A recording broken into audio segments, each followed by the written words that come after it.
Okay, day 3. Not as terrific as the last day, but still. Progress was made, but it could have been made better and made much more. What was supposed to happen today was that I was supposed to drill and grapple with a guy, but at last, at about like 2 hours before the actual session, he pulled out because his biceps was sore. His fucking biceps. That's why he didn't want to grapple. Because, oh, this hurts, Like, bro, you're fucking 17 almost. You're almost an adult. You know, if you were like 100 years younger, you were born like 100 years earlier, you would have a family by now. But no, my biceps is sore, I don't know how to do mountain. Like, what the fuck? Anyway,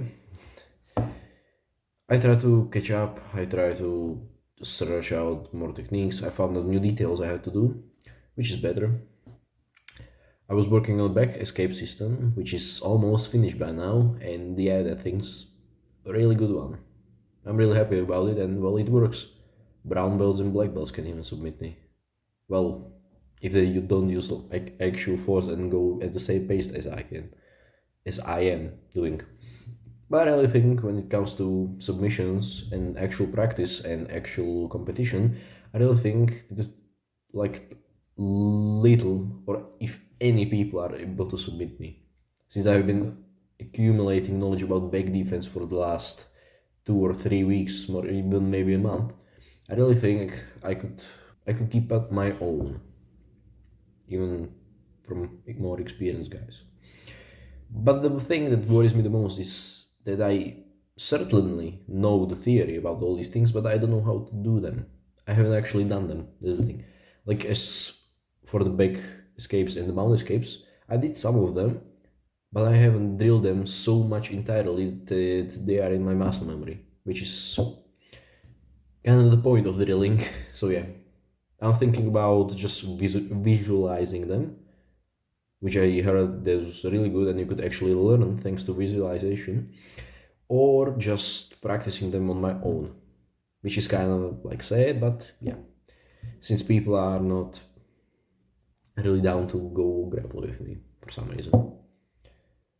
I could go to trainings, but the problem with training is that, well, they have their own structure and they work their own things, and I want to work on my things, on my just holes in my game, which right now my my game is kind of like Swiss cheese, full of holes. But I just plugged one, that of the back defense. The next plan is mount escapes, side control escapes, north-south escapes, neo belly, then guard retention, then bottom guard, turtle, bottom turtle, and then we'll go to submission defense. So upper body joint locks, lower body joint locks, upper body strangles, lower body strangles. After that, after all these things, after all this theory, all these systems were created, I really think I could become a blue belt. Well, of course, I'll need to level up my wrestling, but yeah, that'll be really hard, I think. But the wrestling for jiu-jitsu is kind of different to actual wrestling or judo, if I'm not mistaken. It's like different, like their offspring, a mix between them, plus some speckles of autism since it's jiu-jitsu. Anyway, actually, I worked out today. It was like calisthenics, like pull-ups and these things. I discovered that I'm quite strong with my own weight. Like I can do frog stand on deep bars into a handstand, which is kind of wild. I managed to slip and almost get my head crushed in, but it was fun. I also know how to do like almost one arm pull-ups, but not yet. Like this. It's kind of weird, but I really think like given a week or two, I could actually do them. What can I do more? I can do back lever, which, yeah, what the fuck? You know, I've been training just jiu-jitsu and just some weightlifting, and now I get into the calisthenics, and yeah, I know a lot. I don't know if it's due to the muscle memory and the finer motor neurons, like the ones you develop with writing or something like this. Or yeah, I think it's due to jiu-jitsu. It's kind of wild, and I'm really happy about it. The thing that worries me is that I haven't worked for it that much, but yeah, I've been working on jiu-jitsu. Anyways, the modifier plan from the day one is about like 2 sessions with the people who I don't have to,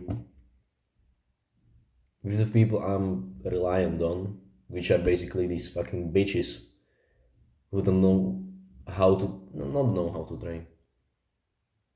They don't want to train because they're sore.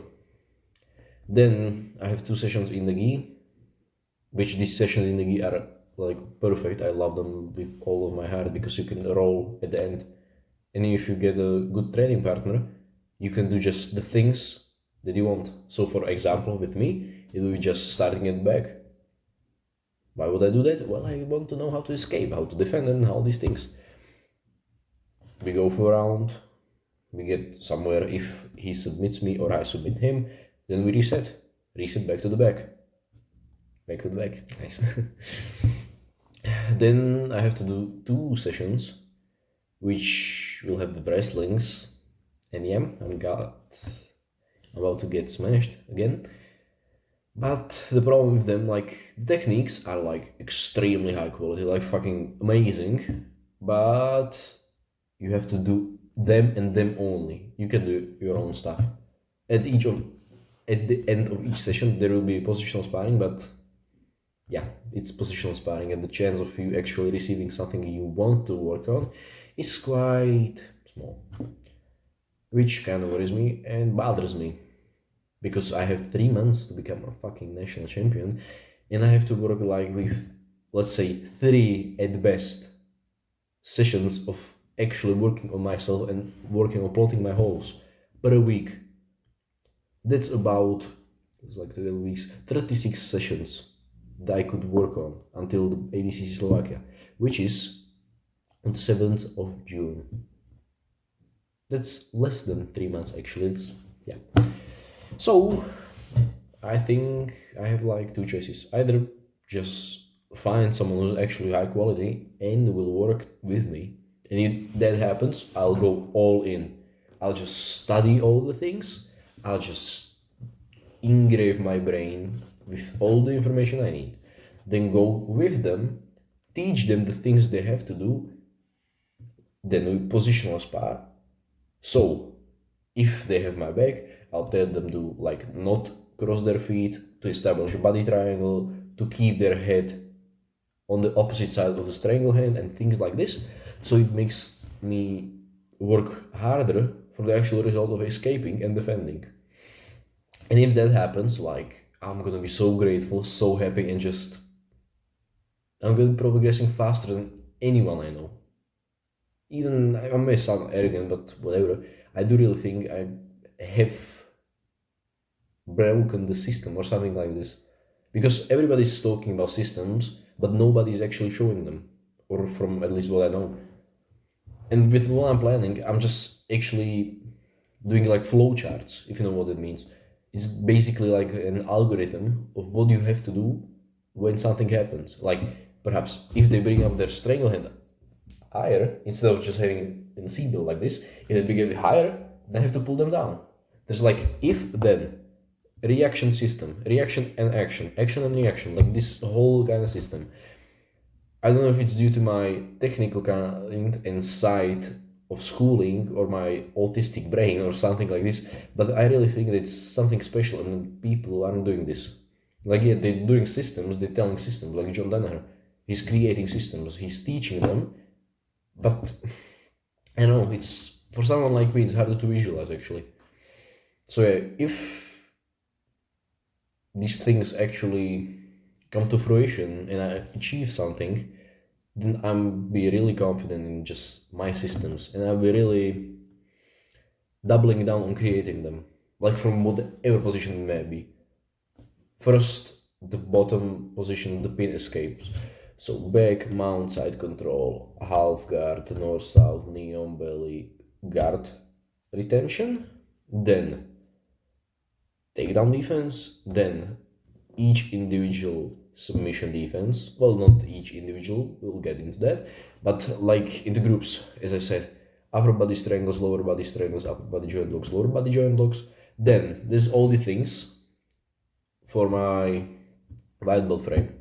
After the white belt frame, I will go into the blue belt frame and do the exact same things, but instead of defense, I'm going to be focusing on offense. So back attacking system, mount attacking system, takedown system, upper body strangle system, like these things.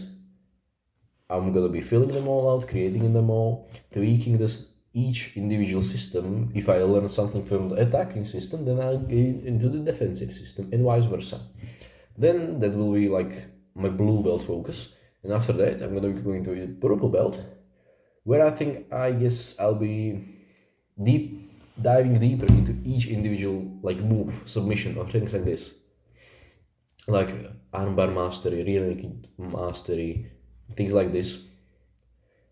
I should, right now I'm thinking about it, I should include something like a sweep system or a reversal system, but I don't know if I should. Yeah, that's another thing. A counter-attacking system. Did you know the Jiu-Jitsu actually doesn't really have the counter-attacking systems and things like this in place? Like, you know, in boxing you have the whole character of an archetype of a boxer who is a counter-puncher. I mean, it's starting to develop in Jiu-Jitsu, like with the keeping escapes straight into Ashigarawi or single leg X.